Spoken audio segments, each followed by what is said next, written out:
Good morning and wishes for a very blessed 2023 to all of you. I thank God for this opportunity of opening up the Word of God on this very first day of the year for you. And I thank Reverend Cornelius for that opportunity that he has bestowed upon me.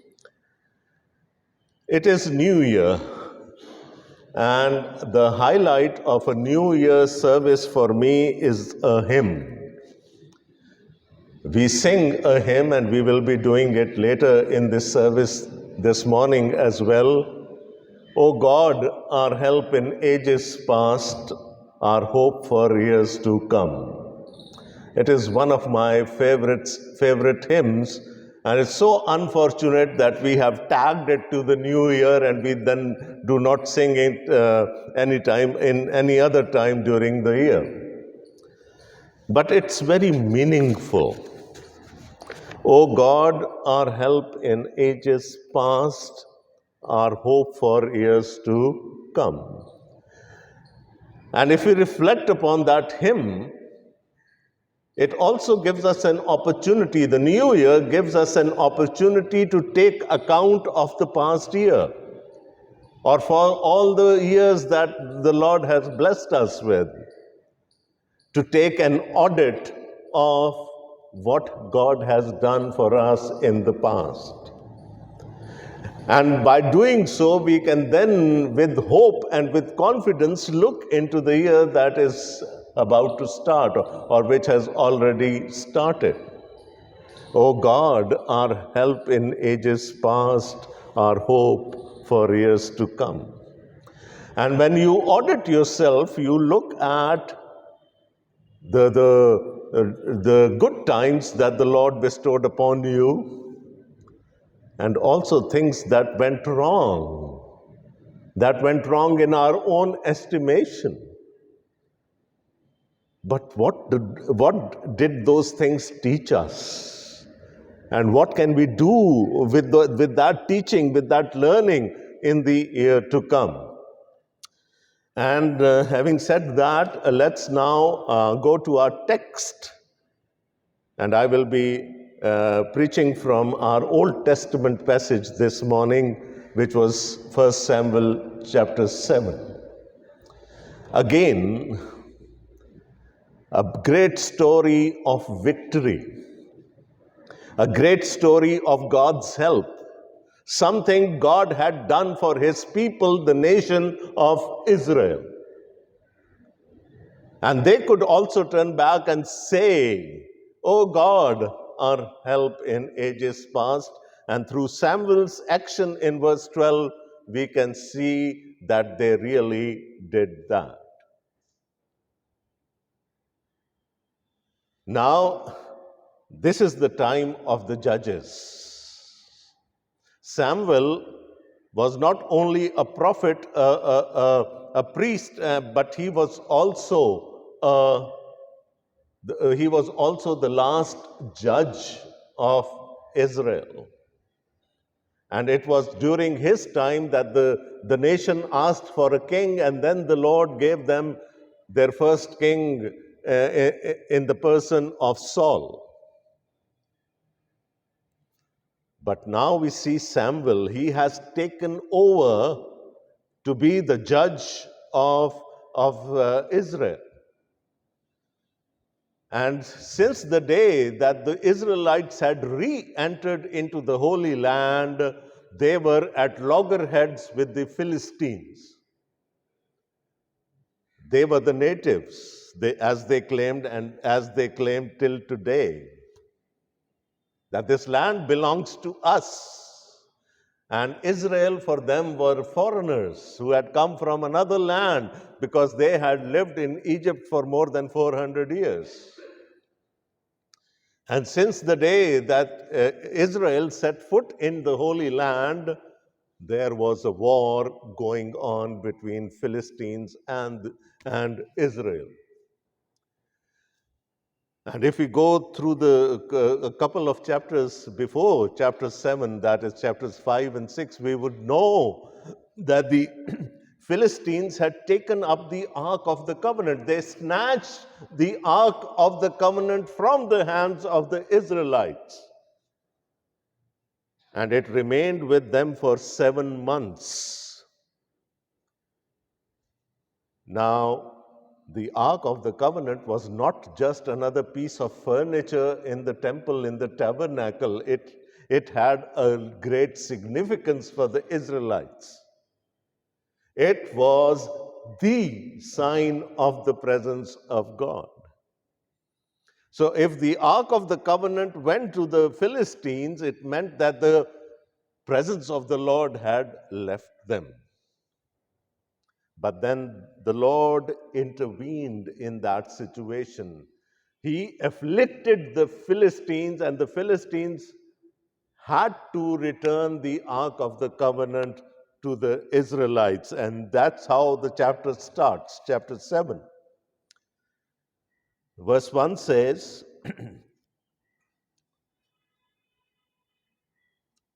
So the men of Kiriath Jearim came and took up the ark of the Lord. They took it to Abinadab's house on the hill and consecrated Eleazar, his son, to guard the ark of the Lord.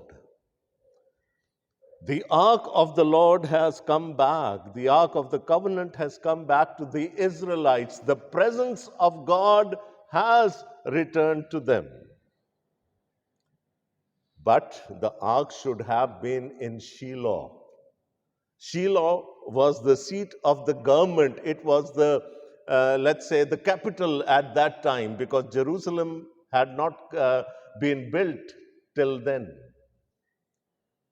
The Ark of the Covenant should have been in Shiloh, whereas now it is in Kiriath Jearim, and it was there for a good 20 years. And instead of being in the care of the right people, the Levites, it was in the house of one particular Israelite called Abinadab. So we see that the ark has come back, but it's not in its proper place, the place that God had ordained for it. It's not in Shiloh. It is somewhere on the periphery. And most of the time,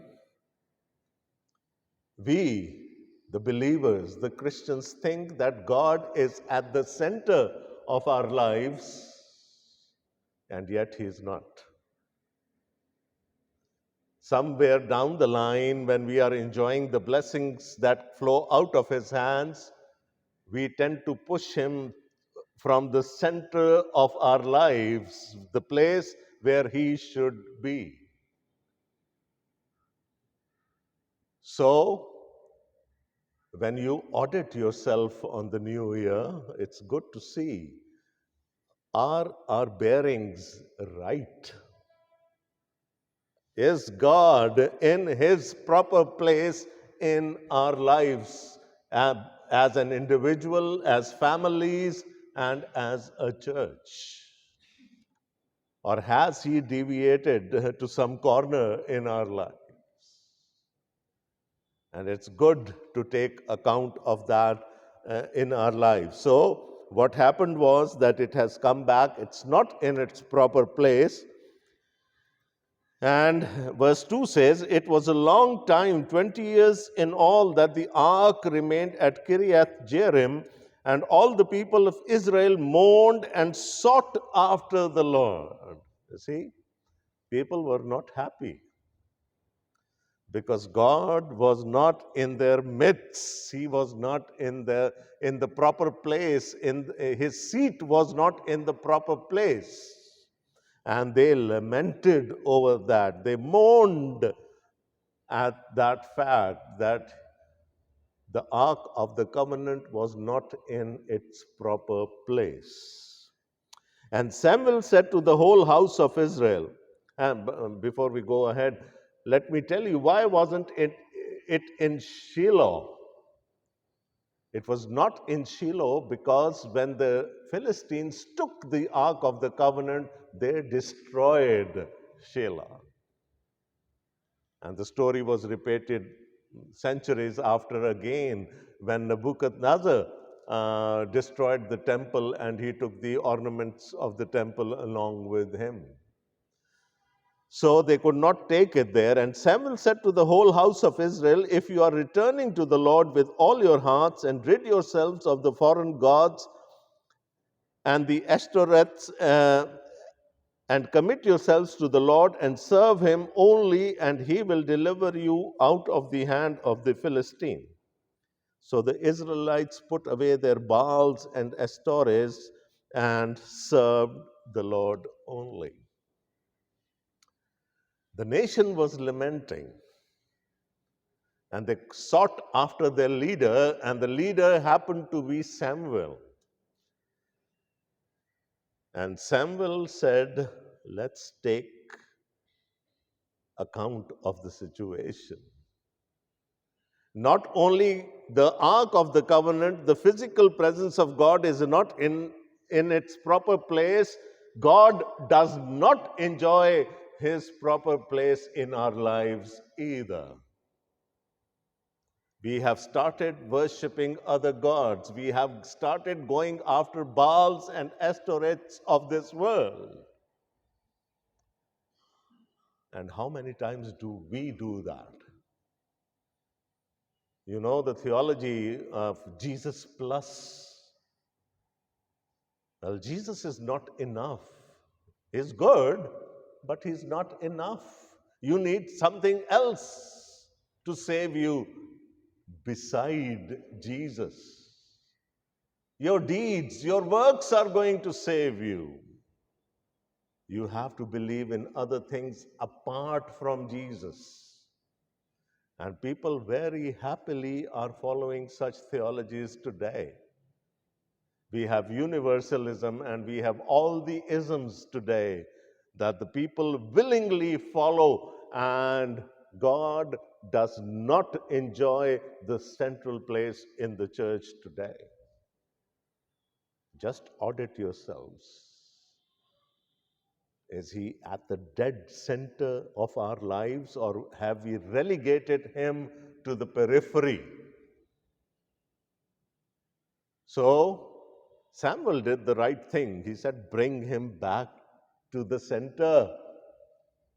He should be the focal point of your lives. Get rid of all the other gods, of all the other theologies that can misguide you, and concentrate on God alone. And I think New Year is a very good time for us to do that, to take account, to take an audit of the situation. So, Samuel assembled them at Mizpah. Then Samuel said, assemble all Israel at Mizpah, and I will intercede with the Lord for you. When they had assembled at Mizpah, they drew water and poured it out before the Lord. On that day they fasted, and there they confessed, we have sinned against the Lord. And Samuel was leader of Israel at Mizpah. Now, Mizpah means a higher place. When people started lamenting, mourning, he assembled them in one place at a higher place. God called them to this higher place, to Mizpah. And Samuel said, I will pray for you. But look at the attitude of the people. They fasted and they confessed their sins. So they made a U-turn to the Lord. They came back to the Lord. And that was a great point in the history of Israel. People returning back, people giving God the place he deserves. And that can only happen if you audit yourselves, if you audit your family lives, if we audit our church life. Is Christ the center of everything that we do. It's very easy to wander away from the Lord. And then there has to be a revival, people coming back to the Lord. So that was my first point from this text this morning. On a New Year's Day, make the correction. Bring God back to the center of your life. Take an audit and bring God back to the center of your lives. Now they are on a high place. They are doing good now. They are spiritually. They must have felt very strong at that point in time, because they fasted, they prayed, they confessed their sins. The Lord restored them, so they would have been on a spiritual high. And what happens when we are on a spiritual high? Mr. Satan is always there to pull us back. So, what happens? They are on a spiritual high. Verse 7 says, when the Philistines heard that Israel had assembled at Mizpah, the rulers of the Philistines came up to attack them. And when the Israelites heard of it, they were afraid because of the Philistines. They said to Samuel, do not stop crying out to the Lord our God for us, that he may rescue us from the hand of the Philistines. Then Samuel took a suckling lamb and offered it up as a whole burnt offering to the Lord. He cried out to the Lord on Israel's behalf, and the Lord answered him. So they are enjoying the moment. They are on cloud nine, so to say. And the Philistines got news of it, that all the Israelites have assembled in one place. Easy target, easy prey. Let's go out and attack them. Now they are at a higher place and they can see the armies coming. And they got worried. Because, as I said before, the Israelite history during the days of the judges was checkered with these battles with the Philistines. Sometimes the Philistines would win, and other times God would give victory to Israel. And now the whole Philistine army is coming after them, and they are probably not prepared for a battle at that moment. They are in spiritual warfare there. But even in that time of trial, they put their hope in their God. So they went up to Samuel and said, please, please, please, please, do not stop praying for us. Keep interceding on our behalf. And we know that the Lord is going to give us victory. So, whatever the Lord had done for them, the return of the covenant and their being on a spiritual high at this point in time, that gave them the confidence that the same God is going to rescue them from the hands of the Philistines, of the great army that was on its way to annihilate them. And Samuel kept praying. Not only kept praying, he offered a burnt offering. And burnt offerings were sin offerings or guilt offerings. And so we see worship going on. Offerings, animal offerings were an integral part of Israel's worship. So here he took a suckling lamb and he raised it before the Lord as a burnt offering.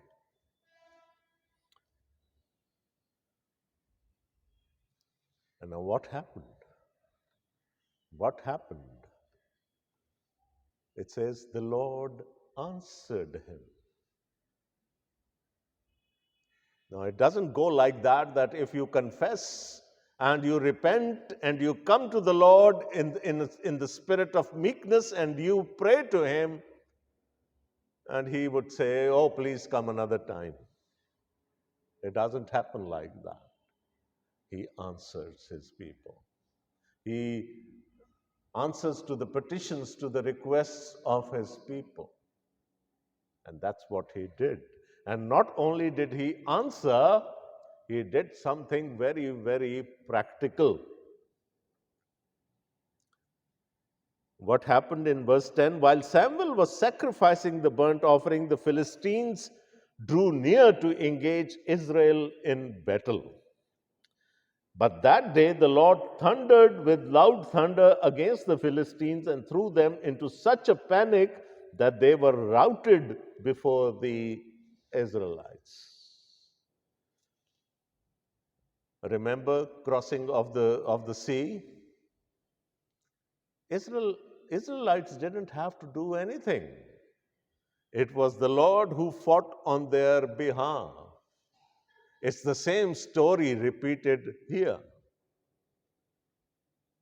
Thunderclaps confused the Philistines. They didn't know where the thunder was coming from. They panicked and they started rushing back. They started retreating. And it says, and threw them into such a panic that they were routed before the Israelites. The same good story of the Exodus repeated again. The men of Israel, when the Israelites now saw what was happening, it gave them courage. Their fear was turned into courage, and the men of Israel rushed out of Mizpah and pursued the Philistines, slaughtering them along the way to a point below Bethkar. So they pursued them on their retreat and they killed them, they slaughtered them. And the Philistines were defeated once again. So their confidence in God, when they brought him back to the center of their lives, when they made that correction that was needed, God gave them victory. O God, our help in ages past, our hope for years to come. My first point was that we have to bring back to the center of our lives, taking an audit. My second point is that we have to keep trusting in the Lord. Adverse things would happen.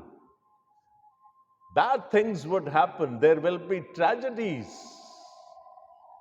There will be catastrophes. Yet, we need, no matter how fearful those are or how terrifying those are, we have to keep putting our faith in the Lord. And now that brings me to my last point for the morning, verse 12. Then Samuel took a stone and set it up between Mizpah and Shen. He named it Ebenezer, saying, thus far the Lord has helped us. My third point is we need to commemorate the grace of God in our lives as well. What did Samuel do? He put up a stone as a commemoration of this great victory. Remember when Joshua took the Israelites into the promised land through the river Jordan, what did God say to them? What did God tell him? He said, put up 12 stones so that it will be a remembrance of what I have done for my people. And when Jesus was asked to tell his disciples to shut up, he said, my disciples would shut up, but then those stones are going to speak. They would tell of how great the Lord God is. So Samuel set up a stone, something to remember the event by, and he called it Ebenezer. Ebenezer means the stone of help. Thus far, the Lord has helped us. O God, our help in ages past. He said, this is the place where God has brought us. Here is the place where God has given us a victory. And this stone will remind us of that victory and would propel us into the future. It would strengthen our faith. It would strengthen our confidence in the Lord. Now, with the year 2022 behind us now, can we raise some Ebenezers in our lives? Did God do something good in your life in the past year? Now, how are you going to remember that? Did you put up a note somewhere? I know some of us are very good at maintaining diaries, others are not. So we need something to commemorate. God told the Israelites, well, now you have tasted the deliverance, commemorate it every year through the Passover. Celebrate the victory that I have given you. Celebrate the deliverance, the salvation that I have given you through the Passover every year. Jesus said, share the bread whenever you meet. Why? In remembrance of what I'm going to do for you. Share the cup. Why? In remembrance of what I am going to do for you. And on this very first day of 2023, we are going to commemorate the death and the resurrection of our Lord Jesus Christ. And why did God ordain this sacrament? So that we would keep remembering how great our God is and what He has done for us. Whatever He has done in the past is going to give us hope for the future. If I speak of my own family, all of you know that the Lord gave us our share of happiness during the year 2022. We have a number of things to be thankful for. And yet, towards the end of the year, we were struck with a tragedy.